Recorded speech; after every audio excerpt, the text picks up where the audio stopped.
So I'm working on the PCB design now for the Modcon thingo. So one issue I've got is that I need to be able to connect these together. So each box will have one of these Atmel 32U4 chips in it, and it needs to share data and power with adjacent modules. So you'll have, let's just say for minimal example here, you've got your PC here, and then you've got 1 and 2. This one's got, just for sake of example, one switch, and this one's just got a button.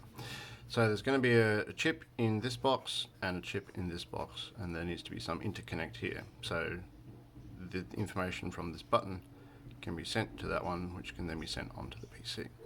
So my big picture plan early on was to have the AVR, the 32U4, talking USB host, or just USB HID to the PC, and then 4 connections for 5 volts, data, and ground. I hadn't really given much thought to this side of things. I was going to hand roll my own TTL data protocol, and each new device that gets added in does some discovery and says, hey, I've got some buttons, and it sends that data along, and they all synchronize and they all talk on a common bus, something like that.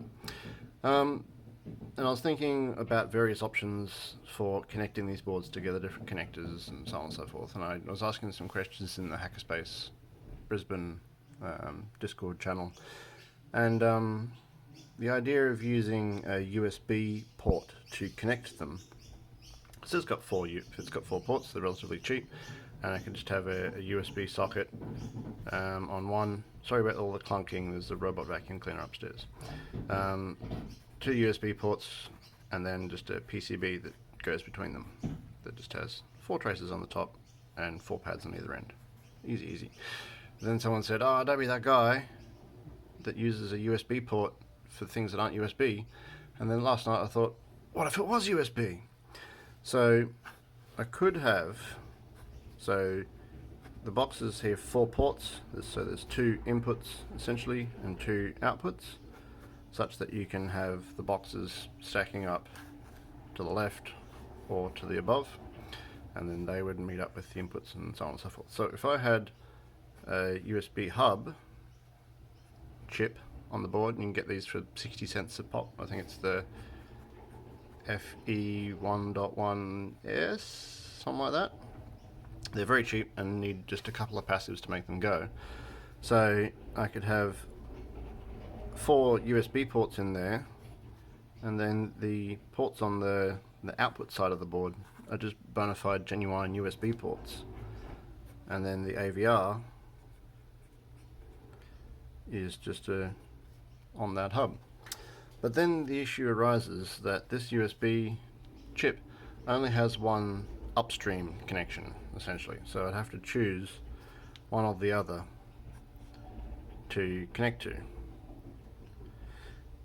But then that means only one of these can be the data input from an adjacent board, which obviously isn't going to work. That would constrain how these things can be configured. And I was thinking maybe I could have some sort of clever switchy mechanism that picks up if there's power coming in on one of these inputs, then connect these to this via a couple of transistors. If there's power on this one, connect on that. But that, I think it could potentially be doable if I were sufficiently clever. But what happens if there's power coming in on both sides when it starts up? It has to sort of guess which one it needs to pick, and there's failure modes there. I mean, it might be doable. I'll have a bit more of a think about it. It's part of the reason I'm making this video, so people who've thought about this stuff in more detail than me could offer their suggestions. But something that's just occurred to me right now is that I could just have a little switch on the board, a little 2-position switch that chooses which one of these ports is the master. Would that work? So I'd always have the power hooked up, and then when you're assembling this thing and you're slotting them together, you pick which is going to be the input, this side or this side. and that determines which one is connected to there. That could potentially work. And so when you're building your controller, the topology would have, so the one that actually connects to the computer, each layer would have one AVR hanging off it, and then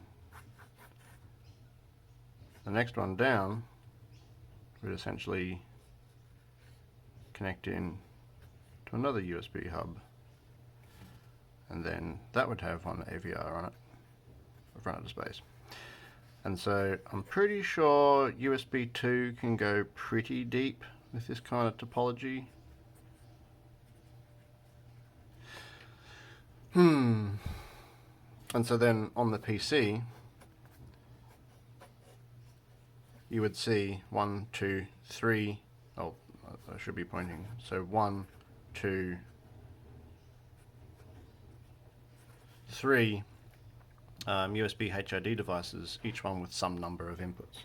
Now this system sort of solves a lot of problems for me, because I was previously going to have some mechanism of having this say, I've got one button and I've got one switch, and I don't really want to have to require that the AVR have specific firmware in it for what inputs it has. I would like to be able to have it go into some sort of lone mode when it starts up, and you flick all the switches and wiggle all the joysticks and press all the buttons and do everything, and it goes, okay, based on the fact that all these inputs change state, I can take a guess that these are digital and these are analog, and that's me.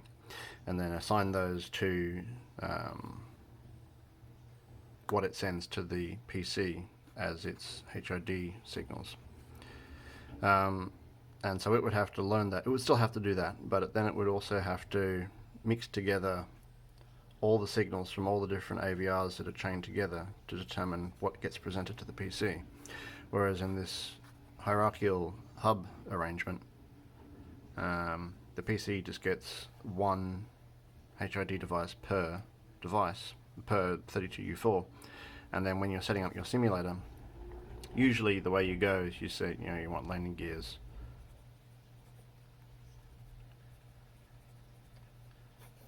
And you click it, and then you press a button on the controller, and then the simulator associates this button with that control. So it's not like you have to go and look up IDs or whatever. The simulator just chooses whatever input it sees that changes state after you click the configure control button, and it stores it in there.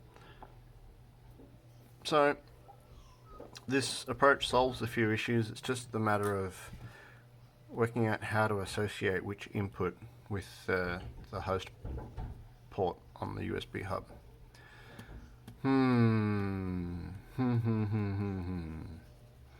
The switch could work. It's not particularly elegant. I'll have to have a bit more of a think. Okay. If you have any suggestions, please let me know. Bye-bye.